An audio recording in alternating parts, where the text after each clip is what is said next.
Well, hello guys, and I'd like to welcome everyone back to the channel. It's Mark It's all about racing.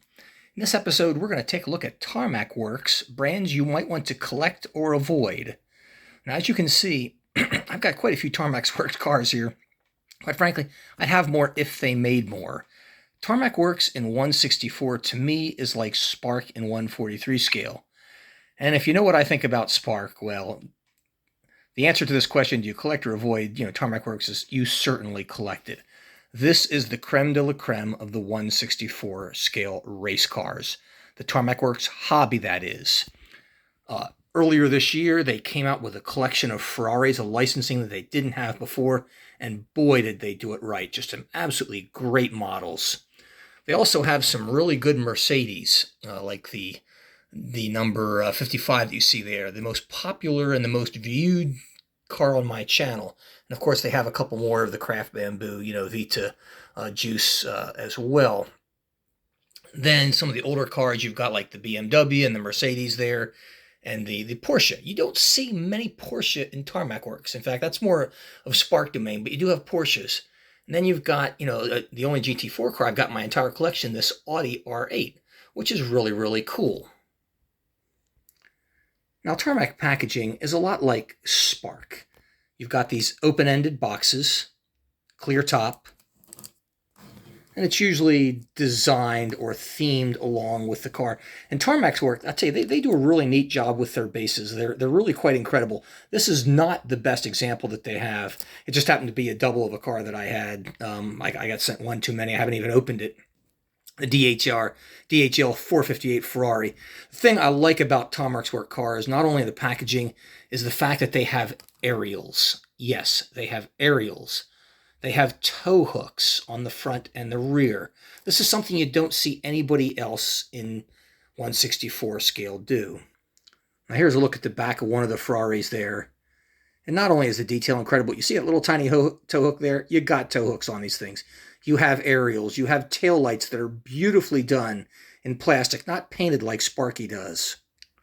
And for a 164 scale car, you got pretty decent engine detail. Not bad, like you see on these Ferraris. And here's a look at that Red Bull Ferrari again. And again, you can see the tow hook there in the under the left headlight. And interior detail work, I mean, look at that.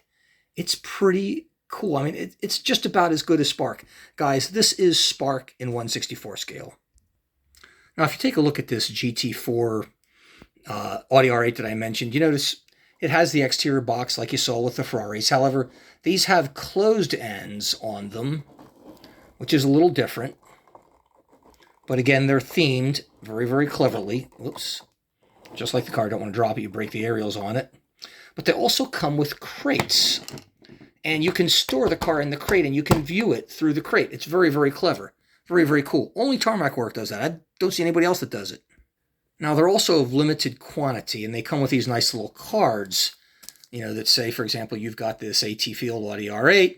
You have 975 out of 4 digits. And guys, 4 digits means 9999. That's 4 nines. That's almost 10,000 cars. To me, that's not real limited edition quantity, but nevertheless, at least you get a specifically numbered car, even if they made 10,000 of them.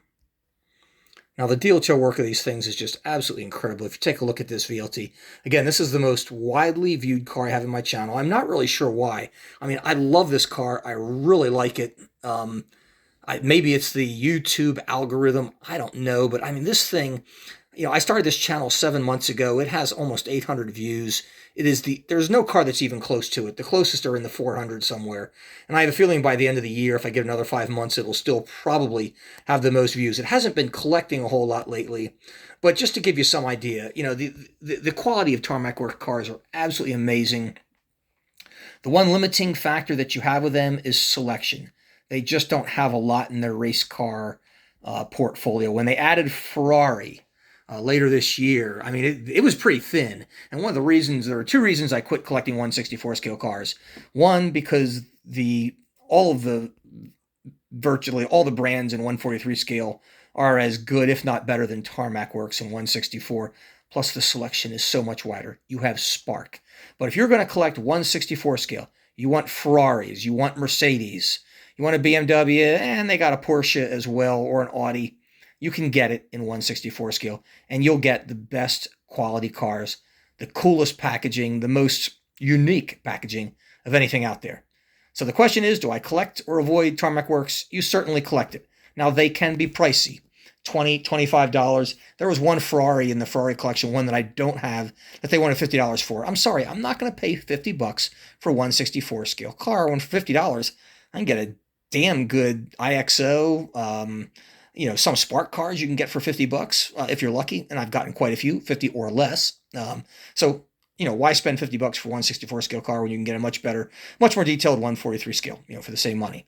But anyhow, this is a brand I think you definitely want to collect, particularly if you can afford to. And if you want a collection of really the best cars in 1/64 scale, you've got it in Tarmac Works Hobby. Take care. Thanks for watching. See you next time.